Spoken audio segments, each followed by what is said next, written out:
So imagine having a robot to raise, just like you would raise an infant child from coming out of the womb.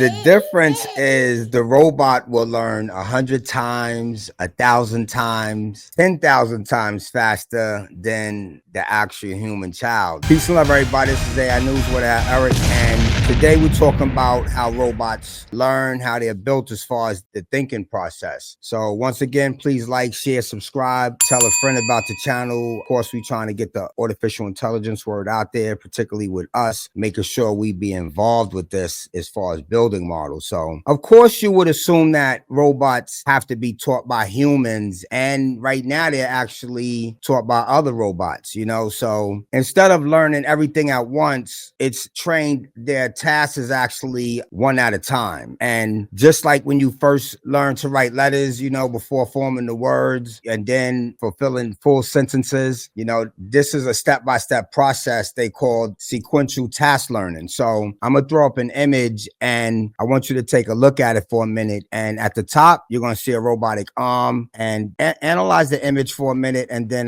let me know what you think. So right at the top, you're going to see the robot doing different tasks. And in the middle, you'll see what we call a neural network, and at the bottom, you'll see what we're actually kind of trying to trick it to do. And you'll kind of understand it as we go along. So once again, like I said, robots learn, not all models, this one we're talking about here is, trained one task at a time. Like I said, it's just the same way you bring up an infant. I want you to look closely. You're going to see a task labeled reach, and the robot repeats this task over and over until it gets the task right. So once it masters it, it will never get it wrong again. So now if you notice the lines feeding into the graph, these represent the robot's brain, which consists of what we call artificial neural network. And this structure actually mirrors how our brain functions work. And this is deep because this is basically how they came up with deep learning. And this is actually amazing when you really think about it. They haven't even been able to understand how the human brain works, but they've been able to create neural network that can go into robots just like humans, and they're going to actually outthink us. You know what I'm saying? So you also see the temperature function graph, on the left, showing progress. And then you see another task labeled push. And this indicates how the robot learn by repetition, continuously pushing an object until it masters the action. So like I said, on the top, you see different tasks like pick and place, open door, close drawer, press button, unplug peg, open window, close window. So when you examine the robot's brain, you'll see how it is designed to mimic human learning. You know what I'm saying? And that is amazing. And that's why I need you people to really understand it's actually coming for your job. So you'll understand that as we go along. So, but just like when you learn to ride a bike and you first got to learn balancing, you got to learn pedaling, you got to learn steering, and you might fall and bust your butt a few times, but once your brain grasps it, you definitely start riding with ease. And even if you don't ride for 5 years, if you've been riding for a while, the moment you get back on that bike, your muscle memory is going to kick in because it's been ingrained through repetition. You know what I'm saying? And that's one of the things that makes you learn is repetition, but it can also lead you to having a bad pattern, and your brain now doesn't want to come out that repetition. You know what I'm saying? So, but with humans, like I said, memories can fade and you might need a moment to regain balance. But with robots, on the other hand, they never forget, and they retain everything they've learned and continuously build upon the knowledge over time. And this ability to accumulate and apply knowledge makes robot what we call embodied lifelong learning agents, and potentially challenging society, because the thing about it is a robot can be taught on 10 things, and it can take these 10 things and then maybe figure out 50 things that you might ask it based on the 10 things it has learned by putting them together and actually figuring things out. So it's crazy, man. So like I said, so how do robots actually learn? So a robot learns by observing its environment, just like us. You know what I'm saying? That's why we say intelligence. It's also a process called state observation. So, but that's what we do. We observe everything, and that's what we kind of call intelligence: being able to observe, look at things, and know what it is, not to fall over a cliff if we go to the edge. You know what I'm saying? So, it stores this information in its synthetic brain, just like us. So if you look at the colorful neural network, that's basically the information. That's a representation of the robot's neural networks. And this is the section that visually shows how the robot's knowledge expands over time. You know what I'm saying? So based on what it has learned, the robot will decide what action to take to complete a task. So like I said, what's even more fascinating is that the robot doesn't always require explicit training. Sometimes, like I said, it analyzes previous experiences, and it connects concepts and figures out how to perform tasks. And it was never even directly trained for that task. You know what I'm saying? So it's kind of similar to how you improve at a video game the more you play. You end up coming into situations because you know how to go left, right, up, down, jump. You can kind of maybe work your way. It might take 1 or 2 or 3 times to finish that particular task, but that's how it's done. That's how robots,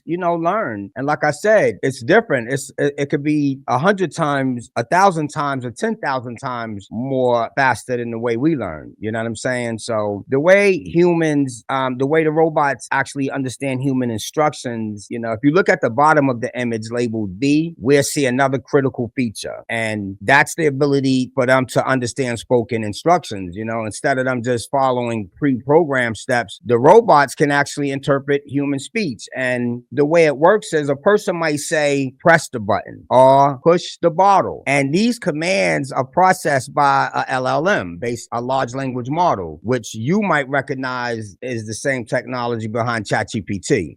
So essentially you could think of this as the ChatGPT for robots. So the robot will break that instruction down into smaller tasks. For example, the command push the bottle followed by press the button would be processed as push the bottle, press the button. So because in the beginning it was the opposite. It will use its existing knowledge. The robot will determine the best way to complete the task, similar to basically how you would explain a puzzle to a friend. You know what I'm saying? You don't have to show him every step, because the friend has already have knowledge from him growing up in the past on how to figure a puzzle out. You know what I'm saying? So how robots solve complex tasks is, if you look on the right side of the image under long horizon tasks, you'll see an example of how robots combine smaller tasks to execute complex ones. For instance, if a robot is instructed to push a bottle and then press a button, push a button and press a bottle, it would be broken into 2 tasks regardless, but it would know to push the bottle and press the button, even if it's backwards. You know what I'm saying? So by linking these simple actions, the robot definitely tackles complex challenges without needing to be retrained from scratch. And this is how AI powered robots become more intelligent over time. So I believe this is important because robots learn one task at a time and they never forget. And this process is known as lifelong learning in artificial intelligence. And it allows robots to understand human language and convert commands into using LLMs, large language models. And it breaks down big tasks into smaller steps while applying past knowledge to solve new challenges. Ultimately, this capability enables the robots to perform real world tasks and definitely efficiently, and it's already taken jobs in factories, hospitals. It's assisting in homes with the vacuums. They got the robots that's going to be growing up with kids. It's driving cars. It's going to be bringing your food. It's replacing people in restaurants. It's replacing people in factories. It's replacing engineers. It's replacing coders. But I still feel that this is the challenge. Mass automation is replacing human jobs, but my goal is with this video is to help you understand how robots think and how their learning systems work, because the future of AI and robotics is something we got to know. And not all robots actually function the same way, is what I'm telling you.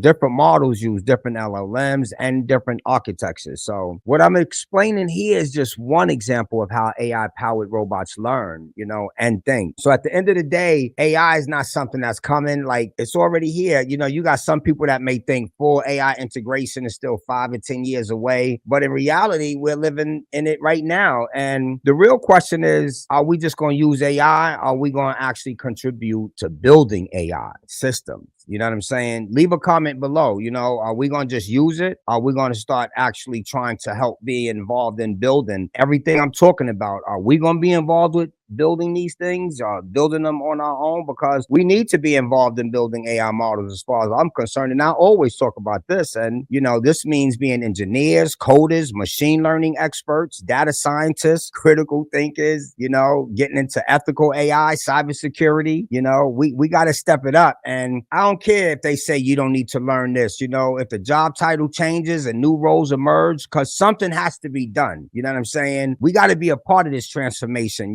because if we take part in shaping AI, we could create solutions that benefit humanity. And to me, potentially even curing diseases and solving major global problems. So, as far as I'm concerned, I just believe that if we get involved, we're going to change the game. We're going to be the best that ever does it with this. You know what I'm saying? So my final thoughts is, let's get involved and make sure that we are part of this AI world. You know what I'm saying? So once again, like, share, subscribe, tell your friends about this channel. This is AI News with Erik. And if you find this video insightful, leave a comment. You know what I'm saying? We just made 25,000 subscribers. So I want to thank everybody who has already supported. So once again, this is AI News with Erik. Peace and love. AI News with AI Erik.